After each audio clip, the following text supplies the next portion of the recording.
Mga kababayan, huwag nyo nang hanapin ang mga pulis sa presinto sapagkat kami ay nasa inyo ng mga telepono. Dial 911, darating kami sa loob ng 5 minuto. Lilingkod sa bawat Pilipino at magbibigay ng tamang impormasyon para sa tahimik at maayos na Pilipinas. Police News Network, alagad ng batas, tagapagtaguyod ng balitang pulis, sandigan ng mamamayan, patnubay ng katotohanan.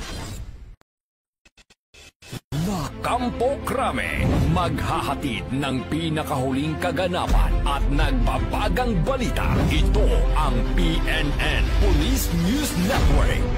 At ngayon, ang inyong mga tagapagbalita. Magandang araw, bagong Pilipinas. Ako, ang inyong alagad ng batas, tagataguyod ng Balitang Pulis, Patrolman Adrian Dayao. Maghahatid ng tamang balita, kwento ng pulis at serbisyo para sa mamamayan at ito ang PNP News Online. Ang pangunahing balita ng Police News Network, alagad ng batas, tagataguyod ng Balitang Pulis.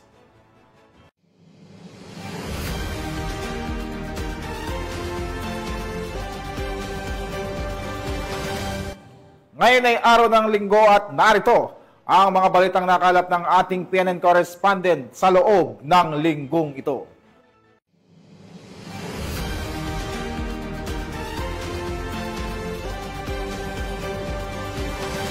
Sa ating unang balita, walang ligtas sa kamay ng batas ang isang lalaki sa Cotabato City matapos siyang maaresto ng mga otoridad dahil sa patong-patong na kaso ng panggigipit at pagkakasangkot sa iligal na droga. Nakatutok dyan si Patrolwoman Maria Senyora Agbuya. Arestado ang isang lalaki sa ikinasang entrapment operation na maoperatiba ng Regional Anti-Cybercrime Unit Bangsamoro Autonomous Region sa Cotabato City nito lamang ika-13 ng Hulyo taong kasalukuyan. Kinilala ng mga otoridad ang sospek na si Elias Udin, residente ng Cotabato City na nahuli sa mismong pakikipagkita sa biktima matapos nitong pilitin ng babae na magbigay ng pera kapalit ng hindi pagpapakalat ng kanyang sensitibong larawan at video sa internet. Sa isinagawang operasyon, nakumpiska rin mula sa sospek ang hinihinalang shabu, dahilan upang masampahan ito ng patong-patong na kaso, kabilang na ang paglabag sa Article 294 o Robbery with Intimidation of Person, Republic Act 9995 o Anti-Photo and Video Voyeurism Act of 2009, Republic Act 10175 o Cybercrime Prevention Act of 2012 at Republic Act 9165 o Comprehensive Dangerous Drugs Act of 2002. Pinuri naman ni Police Lieutenant Colonel Arnold P. Acosta, Officer in Charge ng Regional Anti-Cybercrime Unit BAR, ang matagumpay na operasyon ng mga otoridad at pinaalalahanan ng lahat na huwag basta-bastang magtitiwala sa mga nakikilala lamang sa internet upang maiwasan ang mga ganitong uri ng pananamantala. Mula rito sa rehiyon ng Bangsamoro, ako ang inyong Police News Network correspondent, Patrolwoman Maria Senyora Agbuya, alagad ng batas, tagataguyod ng Balitang Pulis. Maraming salamat sa iyo, Patrolwoman Agbuya. Sa gitna ng mas pinatinding kampanya ng pulisya kontra iligal na droga, kalaboso ang isang lalaki matapos madakip sa isinagawang bypass operation ng mga otoridad sa barangay Cannery Site, Palumulok, South Cotabato. Tinutukan niyan ni Patrolwoman Ara Cassandra Concon. Tiklo ang isang lalaki sa nagawang bypass operation ng mga otoridad na nagresulta sa pagkasamsam ng mahigit 200,000 na halaga ng shabu sa barangay Cannery Site, Palumulok, South Cotabato. Kinilala ang suspect na si Alias Toto Ian, isang high-value individual, 28 anyos, mekaniko, residente ng barangay Diangas North, General Santos City. Na-recover sa suspect ang 7 perasong transparent sachet na naglalaman ng hinihinalang shabu na tumitimbang na 39 grams na nagkakahalaga ng 267,540 pesos, isang 1,000 peso bill bilang bypass money, isang sasakyan na Chevrolet Trailblazer White. Naging matagumpay ang operasyon dahil sa pagsisikap ng Palumulok PS, PDEA 12, Highway Patrol Group South Cotabato at South Cotabato Provincial Intelligence Unit. Ang matagumpay na operasyong ito ay bunga ng determinasyon at maagap na aksyon ng ating PNP kontra droga. Mula dito sa Rehiyon 12, ako ang iyong PNN correspondent, Patrolwoman Ara Cassandra Concon, alagad ng batas, tagataguyod ng Balitang Pulis. Maraming salamat sa iyo, Patrolwoman Concon. Sa bisa ng search warrant, naaresto ng mga otoridad ang isang hinihinalang high-value individual sa kalakalan ng illegal na droga sa isinagawang operasyon sa mismong tirahan ng sospek. Nakatutok dyan si Patrolwoman Aldin Cañazares. Nasa kote ng mga otoridad ang isang high-value individual na kilala sa alias na Obet, 47 anyos, sa isinagawang search warrant operation noong umaga ng Hulyo 15 taong kasalukuyan sa Purok 10, Nasilya Village, Bogak, Barangay Maa, Davao City. Pinangunahan ng Drug Enforcement Team ng Maa Police Station sa ilalim ng pamumuno ni Police Major Philip Dave A.U. din ang naturang operasyon na nagresulta sa pagkakaaresto ng sospek at pagkakumpiska ng 12 sachet ng hininalang shabu na may tinatayang timbang na 50 gramo at halagang 340,000 pesos. Nakuha rin sa isang itim na coin purse na pinanimula ang pinaglagyan ng mga kontrabando. Nasa kustodiya na ngayon ng Maa Police Station ang sospek at mga ebidensya para sa kaukulang paghahain ng kaso. Patuloy ang pinaigting na kampanya ng Police Regional Office 11 laban sa iligal na droga, kasabay ng panawagan sa publiko na makiisa sa pagpapanatili ng kaayusan at kaligtasan sa mga komunidad. Mula dito sa Police Regional Office 11, ako ang inyong PNN correspondent, Patrolwoman Aldin Cañazares, alagad ng batas, tagataguyod ng Balitang Pulis. Maraming salamat sa iyo, Patrolwoman Cañazares. Samantala, napasa kamay ng otoridad ang isang estudyanteng wanted sa kasong statutory rape matapos arestuhin ng mga operatiba sa ikinasang manhunt operation sa pangunguna ng PNP Anti-Kidnapping Group Visayas Field Unit sa Barangay Abilay Norte, Oton, Iloilo. Patrolman Reggie Barnuevo sa balita. Arestado ang isang estudyante na lalaki na tinugurang most wanted person, top provincial level at top 1 municipal level sa kasong statutory rape. Matapos ang isinagawang manhunt operation ng mga operatiba ng PNP Anti-Kidnapping Group Visayas Field Unit sa pamumuno ni Police Lieutenant Franco C. Aguilar ng Iloilo Satellite Office katuwang ang Oton Municipal Police Station, Iloilo PPO at Provincial Intelligence Team ng Regional Intelligence Unit 6. Dakong alas 10:09 ng umaga, Hulyo 14 ng taong ito sa Barangay Abilay Norte, Oton, Iloilo. Kinilala ang suspect na si Cedric Jan Regoyta Reyes, 19 anyos, binata, tubo at residente ng naturang lugar. Inaresto siya sa bisa ng warrant of arrest para sa kasong statutory rape na inilabas ni Honorable Regina Centenera Galang Guarin, presiding judge ng RTC Branch 36 Judicial Region, Iloilo City, na walang inirekomendang piyansa para sa kanyang pansamantalang kalayaan. Ipinaalam din sa akusado ang dahilan ng kanyang pagkakaaresto, pati na rin ang kanyang karapatang konstitusyonal sa wikang kanyang nauunawaan. Pansamantalang nasa kustodiya ng Oton Municipal Police Station si Reyes habang isinasagawa ang kaukulang dokumentasyon at ang formal na pagsasauli ng warrant sa korte. Ang matagumpay na operasyon ng BFU Iloilo ay bahagi ng patuloy na kampanya ng PNP Anti-Kidnapping Group laban sa kriminalidad at pagtutok sa mga individual na may kaso upang matiyak ang seguridad at hustisya para sa publiko. Dito sa Anti-Kidnapping Group Visayas Field Unit, Camp Sergius Minya, Cebu City. Ako po ang inyong PNN correspondent, Patrolman Reggie Barnuevo, alagad ng batas, tagataguyod ng Balitang Pulis. Maraming salamat sa iyo, Patrolman Barnuevo. Hindi na nakaporma pa ang isang high-value drug suspect matapos itong masukol ng Taguig City Police sa ikinasang bypass operation kung saan na-recover ang tinatayang mahigit 700,000 pisong halaga ng inihinalang shabu. Yan ang tinutukan ni Patrolwoman Ivy Corporal. Nasa kote ng mga operatiba ng Taguig City Police Station ang isang high-valued individual na kinilalang si alias Florentino, 56 anyos, sa isang matagumpay na bypass operation. Na-recover mula sa suspect ang tinatayang 52.5 gramo ng hinihinalang shabu na may standard drug price na 756,160 pesos. Bukod sa illegal na droga, nakumpiska rin ang mga perang ginamit sa illegal na transaksyon at isang itim na pouch. Dinala ang naarestong suspect at ang mga ebidensyang na-recover sa tanggapan ng Station Drug Enforcement Unit ng Taguig City Police Station para sa wastong dokumentasyon at pagsasampa ng mga kaukulang kaso sa ilalim ng Section 5 at 11, Article 2 ng Republic Act 9165 o mas kilala bilang Comprehensive Dangerous Drug Act of 2002. Mula dito sa Camp Bagong Diwa, Bikutan, Taguig City, ako po ang inyong PNN correspondent, Patrolwoman Ivy Corporal, alagad ng batas, tagataguyod ng Balitang Pulis. Maraming salamat sa iyo, Patrolwoman Corporal. Timboga isang lalaki matapos makumpiskahan ng mahigit 300,000 pisong halaga ng shabu sa ikinasang bypass operation ng pulisya sa Limay, Bataan. Ang report mula kay Patrolwoman Jilly Peña.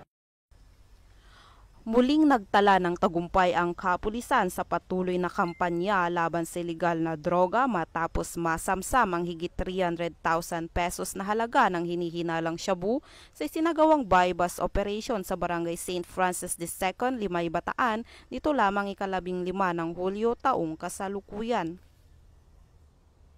Ang operasyon ay pinangunahan ng Limay Municipal Police Station sa ilalim ng pamumuno ni Police Major Jimmy Albert A. Desin, hepe ng Limay MPS, sa mahigpit na gabay at direktiba ni Police Colonel Marites A. Salvadora, Provincial Director ng Bataan Police Provincial Office. Naaresto sa mismong operasyon ang isang suspect na kinilalang si alias Maki na nahulihan ng nasabing kontrabando na umabot sa timbang na 57 grams at may standard drug price na 387,600 pesos. Yun po, yung suspect po natin, hindi po siya taga rito sa Bataan. Galing pa po siya ng Taguig. Resident po siya ng Taguig, doon may mga kamag-anak siya dito sa Limay na dito siya nagbabagsak. Area ng Balanga, and then dito rin sa Limay yung item niya galing ng Taguig. Siya ay agad na dinala sa istasyon ng pulisya para sa kaukulang dokumentasyon at disposisyon. Nahaharap ngayon ang suspect sa kasong paglabag sa Sections 5 at 11 Article 2 ng Republic Act 9165 o ang Comprehensive Dangerous Drugs Act of 2002. Ayon sa Bataan PNP, ang matagumpay na operasyon ay bahagi ng mas pinaigting na kampanya ng Philippine National Police laban sa paglaganap ng ilegal na droga sa lalawigan upang mapanatili ang kaayusan, kapayapaan at kaligtasan ng mga pamayanan sa Limay at Karatig Bayan. Patuloy ang panawagan ng kapulisan sa publiko na makipagtulungan sa pamamagitan ng pagbibigay ng impormasyon upang masugpo ang mga kriminal na aktibidad sa kanilang komunidad. Mula dito sa gitnang Luzon, ako ang inyong PNN correspondent, Patrolwoman Jilly Advicola Peña, alagad ng batas, tagataguyod ng Balitang Pulis. Maraming salamat sa iyo, Patrolwoman Peña. Walang ligtas sa mabilis na pagresponde ng kapulisan ng dalawang armadong sospek matapos masakote ng Makati City Police sa loob lamang ng 5 minuto matapos ang kanilang illegal na aktibidad. Nakatutok dyan si Patrolwoman Mika May Bahiwag. Nasa kote sa loob lamang ng 5 minuto ng mga tauhan ng Makati City Police Station ang dalawang suspect na sakay ng motorsiklo sa mabilis na follow-up operation matapos ang insidente ng pang-hold up dakong alas 4 ng madaling araw sa Ayala Avenue Extension, Barangay Bel Air, Makati City. Kinilala ng mga operatiba ng Makati ang mga naarestong suspect na sina alias Dislate, 27 anyos, at alias De Guzman, 24 anyos, na kapwa taga Taguig City. Nang hold up di umano ang dalawa ng isang babaeng tindera sa Malugay Street, Barangay San Antonio, at tinangay ang cellphone nito na nagkakahalaga ng 14,000 habang tinutukan ng baril. Agad tumugon ang Tactical Motorcycle Riders Unit o TMRU na noon ay nagpapatrolya sa malapit na lugar. Na-recover sa mga suspect ang 2 baril, isang .45 caliber pistol at .22 revolver, isang fragmentation grenade, ang ninakaw na cellphone at mga gamit na ginamit sa krimen tulad ng helmet, jacket at motorsiklo. Maharap ang mga suspect sa kasong robbery o Article 293 of Revised Penal Code, paglabag sa Republic Act 10591 o illegal possession of firearms at Republic Act 9516 o illegal possession of explosives. Kasalukuyan namang nasa kustodiya ng Makati Police ang mga suspect habang isinasagawa ang mas malalim pang investigasyon. Mula dito sa Camp Bagong Diwa, Bikutan, Taguig City, ako ang inyong PNN correspondent, Patrolwoman Mika May Bahiwag, alagad ng batas, tagataguyod ng balitang pulis. Maraming salamat sa iyo, Patrolwoman Bahiwag. Kulungan ang bagsak ng 19 anyos na lalaki na nakatalang top 8 most wanted person sa kasong paglabag sa Republic Act 7610 o ang Special Protection of Children Against Abuse, Exploitation and Discrimination Act. Alamin ang detalye ng report mula kay Patrolwoman Judith Nicanor. Sa kulungan ang bagsak ng isang 19 anyos na top 8 most wanted person, regional level na may kasong 3 counts ng Statutory Act of Lasciviousness, kaugnay sa Republic Act 7610 o Special Protection of Children Against Child Abuse, Exploitation and Discrimination Act matapos maaresto ng kapulisan ng Lapu-Lapu City nito lamang nakaraan. Kinilala ni Police Major Felix C. Cleopas III, Station Commander ng Police Station 3, Lapu-Lapu City Police Office, ang suspect na si Romar, 19 anyos na residente ng Purok Shooting Star, Barangay Babag, Lapu-Lapu City.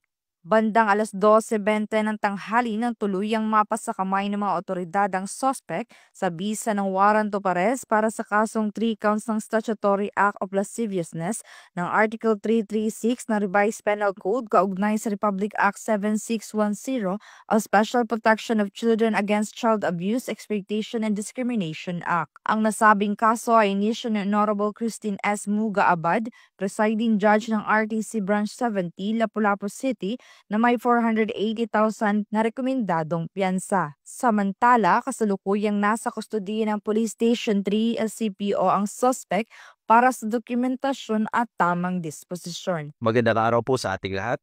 Ako po si Police Major Felix Cleopas III, ang Station Commander ng Police Station 3 Lapu-Lapu City Police Office. At kami po ay patuloy na nagsasagawa ng mga hakbang upang masiguro ang tapat na pagpapatupad ng batas at ang proteksyon ng ating mamamayan. Ang mga may warrant of arrest ay hinihikayat na sumunod sa batas at makipagtulungan sa mga autoridad para sa agarang paglutas ng kanilang mga kaso. Sa mga kasapi ng ating puwersa, patuloy po nating pagtutulungan upang matiyak na ang ating komunidad ay magiging ligtas at makatarungan para sa lahat. Maraming salamat po at magkaisa tayo sa pagpapatibay ng batas at kaayusan.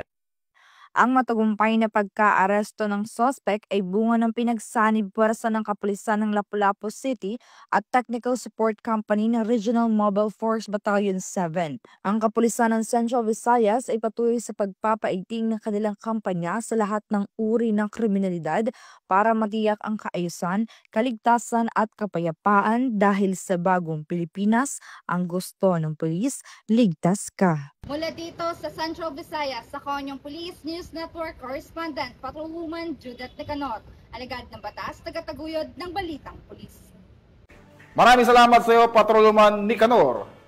Napasa kamay ng mga otoridad ang city most wanted person na may kasong acts of lasciviousness matapos itong maaresto sa Legazpi City, Albay. Ang buong detalye ng report mula kay Police Corporal Doxy Charis Casasos. Maraming salamat sa iyo, Police Corporal Casasos. Arestado ang isa sa mga ituturing na most wanted person sa lungsod ng Legazpi sa isang matagumpay na operasyon ng mga tauhan ng Legazpi City Police Station sa pamumuno ni Police Lieutenant Colonel Ray Anthony Villanueva, Chief of Police, nitong Hulyo taong kasalukuyan. Ang suspect ay kinilalang 26 anyos, lalaki at residente ng nasambit na lugar. Naaresto ang suspect dahil sa kasong acts of lasciviousness in relation to Section 5B ng RA 7610 na may warrant of arrest na inisyu ng korte na may nakatalagang nagkakahalagang 170,000 pesos bilang piyansa. Ang suspect ay kasalukuyang nasa kustodiya na ng Legazpi City Police Station at sasailalim sa mga kakukulang proseso at tamang disposisyon. Ang operasyon ay bahagi ng pinaigting ng kampanya laban sa kriminalidad. Patunay ito na walang takas ang sinumang may kinaharap na kaso sa batas. Mula dito sa Legazpi City Albay, ako po ang inyong PNN Correspondent, Corporal Dr. Carlos Gonzalez, alagad ng batas sa tagataguyod ng Balitang Pulis.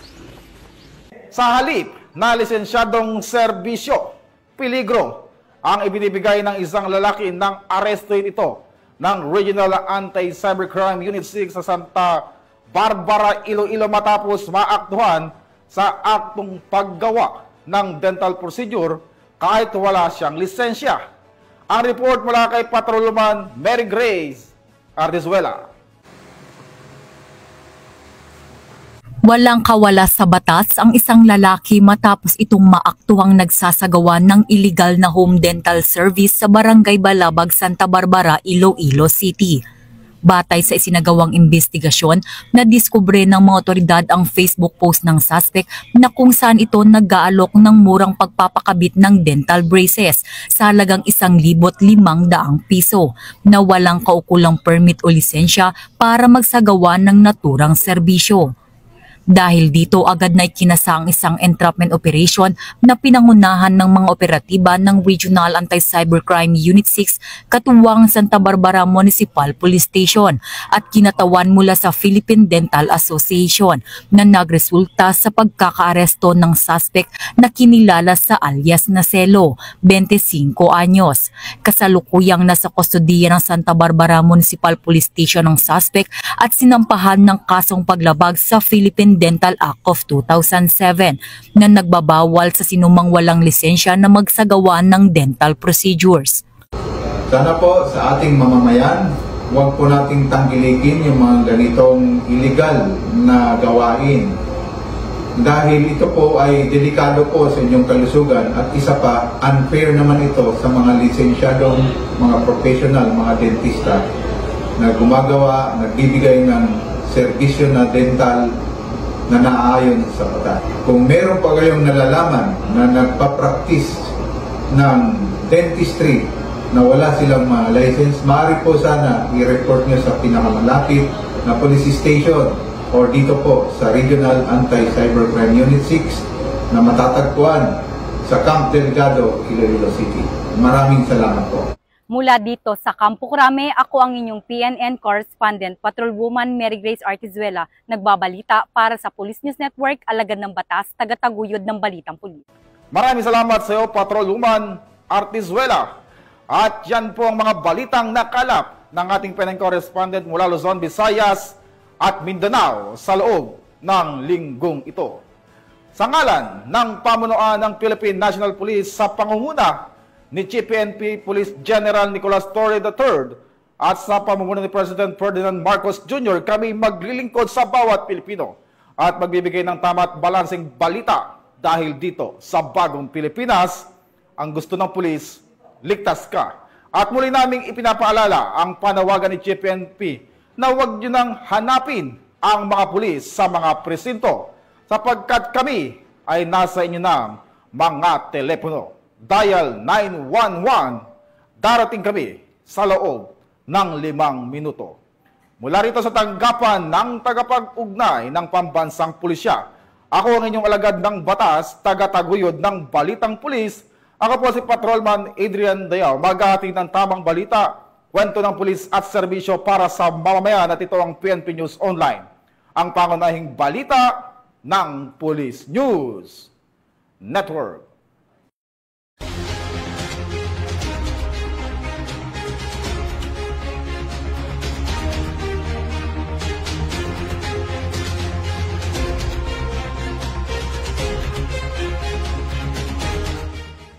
Police News Network, alagad ng batas, tagapagtaguyod ng Balitang Pulis.